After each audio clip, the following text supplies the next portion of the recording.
कन्या राशि व्यक्ति मानक पई बृहस्पति एकादश भाव में रहउछंती तेणु तांका दृष्टि जतले तृतीय भाव में पड़िबो आपनकर साहस पराक्रम वृद्धि हेबो छोट यात्रारू लाभ मिलिबो सान भाई भौणी जदि थी अच्छंती ताले सेमानक ठारू प्रबल सहयोग मिलिबो आ सेमानक जीवन रे किछि नुआ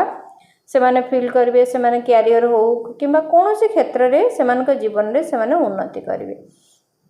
जो मैंने ऑनलाइन काम करुले डॉक्यूमेंट रिलेटेड काम कम्युनिकेशन रिलेटेड काम जो मैंने करुले से बहुत भल रहिबो जो मैंने कमिशन काम अकाउंटिंग क्षेत्र में काम करुले एडवर्टाइजिंग क्षेत्र में काम करुले से बहुत भल रहिबो ये रहिला पंचम दृष्टिर प्रभाव आ सप्तम दृष्टि जितेबाला बृहस्पति देखिए से जो मैंने प्रेम क्षेत्र थिले प्रेम क्षेत्र में मधुरता बढ़िबो आपणकर प्रेम आउ पादे आगु को जाई पारे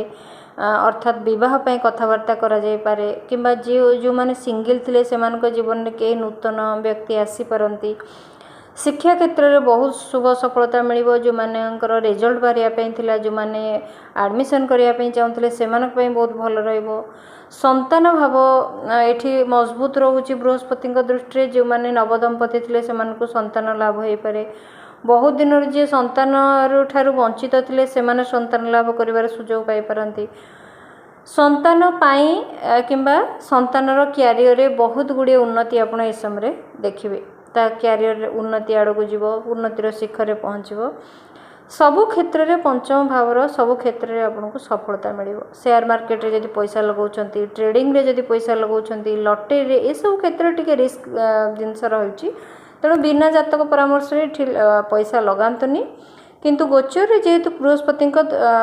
दृष्टि रे